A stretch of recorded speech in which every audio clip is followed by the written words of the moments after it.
ফিরে আসুন আপনার বাসায় হিমেল ভাই। আর কত বলুন তো? আমি আমার জীবনে আর কত দোষ নিব হিমেল ভাই? আপনি এতটাও ইম্যাচিউর নন যে বুঝবেন না পরিস্থিতি। আপনি চলে গেলেন, আমাকে এই প্রসঙ্গে জড়ালেন। ভালো কথা। কিন্তু দিন শেষে চরিত্রের দোষ কার হবে জানেন? আমার। এই মিথিয়া মাহমুদের। এই সমাজ কখনো ছেলেদের দোষ দেখে না হিমেল ভাই। শুধু মেয়েদের দোষটুকুই দেখে। কোনো ছেলের প্রেমে পড়ুক, সমাজে প্রথমে মেয়ের দিকেই আঙ্গুল তুলবে, বলবে ছেলেকে সেই পাগল করেছে। একটা মেয়ের ডিভোর্স হোক, সমাজ সর্বপ্রথম বলবে মেয়েটা এত ভালো হলে ডিভোর্স হলো কেন। সর্বোপরি ছেলেদের কোনো দোষ হয় না হিমেল ভাই, দোষ হয় মেয়েদের। কথাগুলো মিথি থেমে থেমেই বলল। অপর পাশ থেকে কথাগুলো শুনেই হিমেল ভুরু কুঁচকালো, বলল, আমি তোকে দোষী বানিয়েছি এটা বোঝাতে চাইছিস? মিথি মৃদু হাসল তাচ্ছিল্য নিয়ে।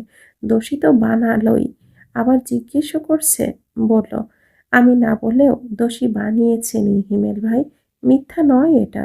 আমার চরিত্র নিয়ে আঙ্গুল তোলা হচ্ছে আপনার জন্য। ভালো দেখাচ্ছে না নিশ্চয় এটা। বাসায় ফিরুন, বিয়ে করুন, সংসার সাজান। আমাকে এই প্রসঙ্গ থেকে রেহাই দিন। হিমেলের মুখ চোখ ফের শক্ত হলো। বারবার সংসার সাজান সংসার সাজান বলে বলে কি বোঝাতে চাইছে? হিমেল চাইলেই সংসার সাজাতে পারতো না? বহু আগেই পারতো। মিথিকে বলতে হতো না। দৃঢ় অথচ গম্ভীর গলায় বলল সে, মিথি, আমি তোকে এমনি এমনি প্রস্তাবটা দেইনি। এতটাও ঠুনকো ছিল না আমার কথাগুলো। ঠুনকো না হলেও আপনার কথাগুলোর কোনো ভিত্তি নেই হিমেল ভাই। এই সমাজে এমন সম্পর্ক হয় না, এমন প্রস্তাবেরও ভিত্তি নেই।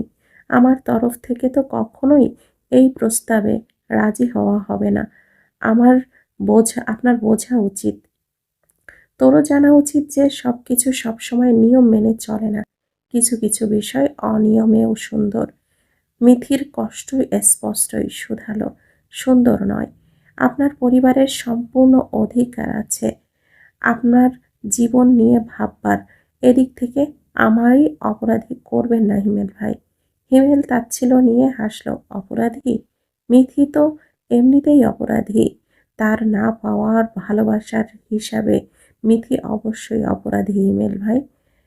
তুই আমার জীবনের খাতায় এমনিতেই অপরাধী হয়ে আছিস মিথি। কতগুলো অপরাধ যে তুই নিজের অজান্তেই করে গেছিস মিথি, অথচ তুই জানিসও না। মিথি এই কথাগুলো বুঝল না, অস্পষ্ট মনে জানালো, হুম, সেই অপরাধগুলোর জন্য হলেও তোর আমার প্রস্তাবে হ্যাঁ বলা উচিত মিথি। যা সম্ভব নয় তা নিয়ে আশা রাখবেন না হিমেল ভাই। অসম্ভবও নয়। আমি ছোট মিথি ফুলকে নিজের কাছে রাখবই মিথি, তুই না বললেও রাখবো। এই কথাটাই মিথি মানতে পারল না। এই যে সমাজের মানুষ প্রতিনিয়ত ওকে বলে যাচ্ছে একা বাচ্চা মানুষ করতে পারবে না, এই কথাটাই সর্বপ্রথম মনে পড়ল। হিমেল ভাই দয়া দেখাচ্ছেন? বাচ্চা মানুষ করতে পারবে না সে? মুহূর্তেই গলা শক্ত করে শুধালো, দয়া দেখাবেন না হিমেল ভাই। আমার ছোট্ট প্রাণ দয়ার পাত্র নয়। ওর বাবা সাজার মোটেও প্রয়োজন নেই আপনার। ওর বাবা এবং মা দুজন হিসাবেই আমি পারফেক্ট। অন্য কাউকে প্রয়োজন নেই। ওর মা একাই যথেষ্ট। হিমেল ফের ভুরু কুঁচকাল। মেজাজও খারাপ হলো বোধহয়। বলল, দয়া করে কি বোঝাতে চাইলি? দয়া বলে কি বোঝাতে চাইছিলি মিথি?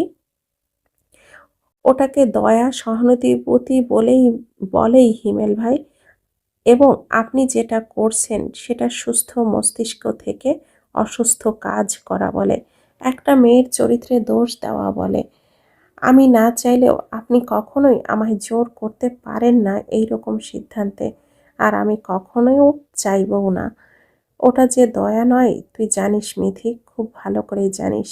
আর চাওয়া না চাওয়ার প্রসঙ্গ বাদ থাকুক, কখনো সময় হলে আমি অবশ্যই তোদের দুজনকে আগলে নেওয়ার লোভ সামলাবো না। জোর করবেন আমায় হিমেল ভাই?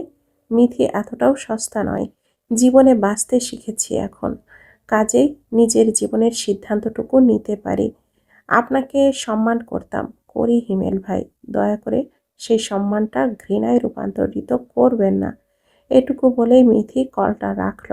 হিমেল দীর্ঘশ্বাস ফেলে। মিথি কি বলল? ঘৃণা? ঘৃণা করবে মিথি তাকে? হিমেল আকাশপানে চেয়ে নিজেই বিড়বিড় করল, মিথিফুল, তোকে অন্য কারোর নামে পুনরায় লিখে দেওয়ার যে বিশ্রী পরিকল্পনাটা সবাই করছে না, এতেই ভয় হয় যদি দ্বিতীয়বারও হারিয়ে ফেলি, যদি দ্বিতীয়বারও তোকে অন্যের হতে দেখি।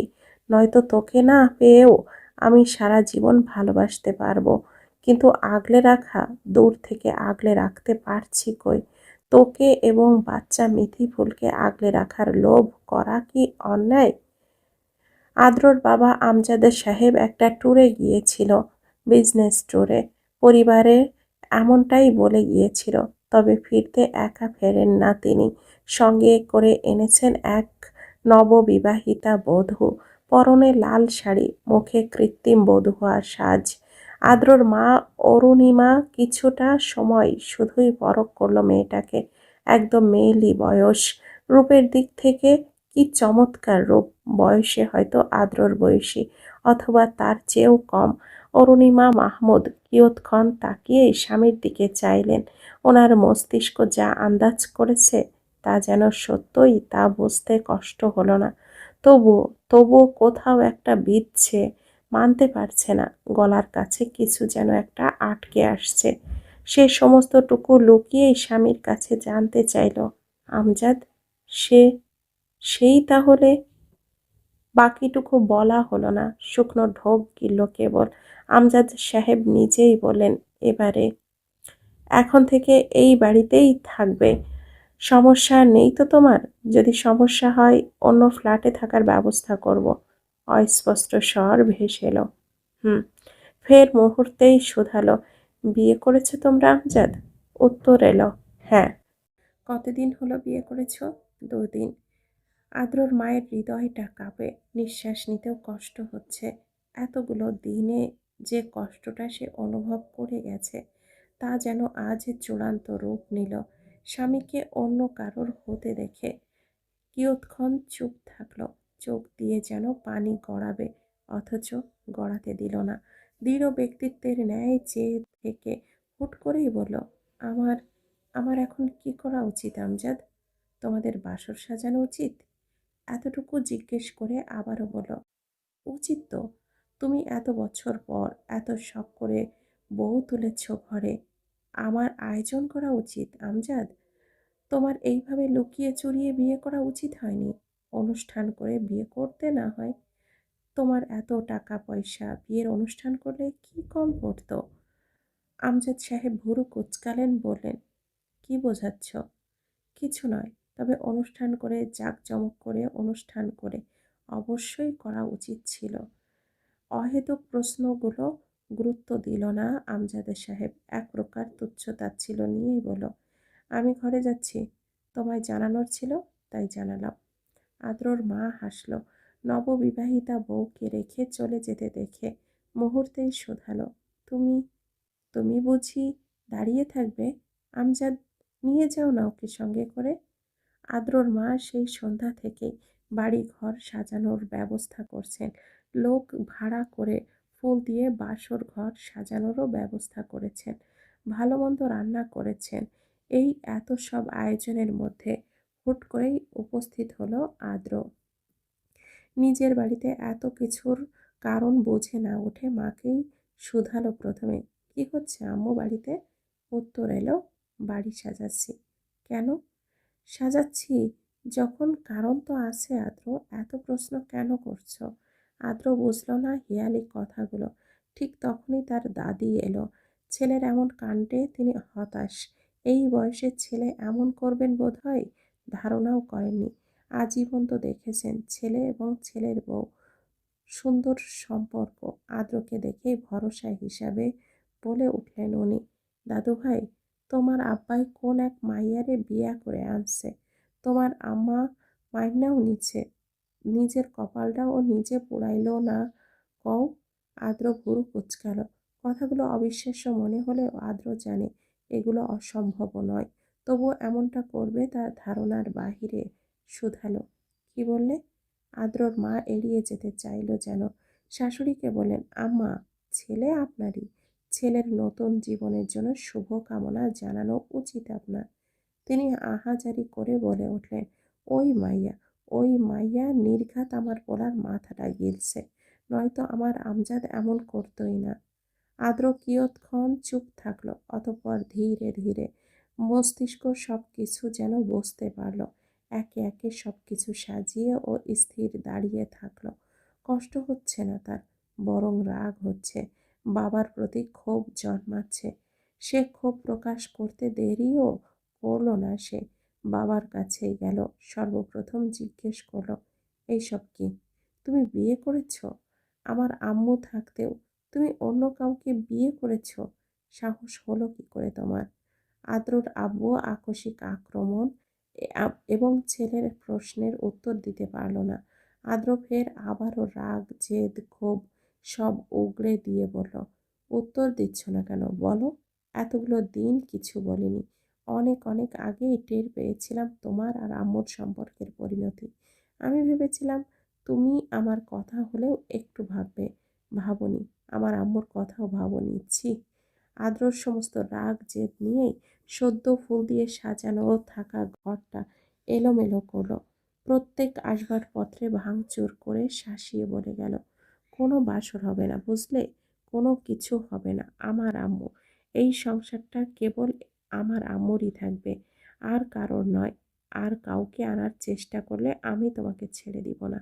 আদ্র হনহন করেই বের হয়ে এলো। মায়ের হাত টেনে মুহূর্তেই বলল, আম্মু, তুমি মেনে নিচ্ছ?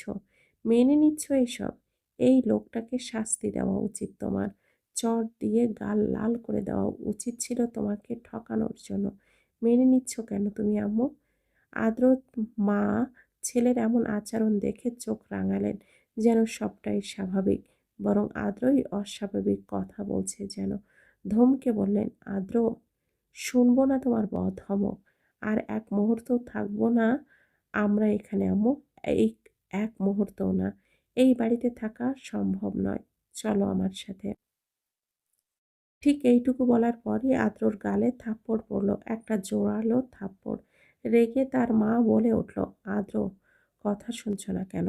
বলছি না আমি এই বাড়ি ছেড়ে যাব না। আমার বাড়ি এটা। কত মায়া! তুমি বারবার বাড়ি ছেড়ে যাওয়ার কথা কেন বলছো? হুম? আমার সংসার রেখে যাব না আমি। যাবে তুমি আম্মু। এই লোকটার সাথে আর এক মুহূর্ত সংসার করবে না। যাব না, শুনেছ? তোমার ইচ্ছে হলে তুমি যাও। আদ্র রাগে জেদে না পেরে সামনের চেয়ারটায় লাথি মারল। ইচ্ছে হচ্ছে নিজের মাথাটা ফাটিয়ে ফেলুক রাগে। ইচ্ছে হচ্ছে বাবা নামক মানুষটাকে খুন করতে। তার মায়ের সাথে এমন বিশ্বাসঘাতকতা কেন করলো এই লোকটা?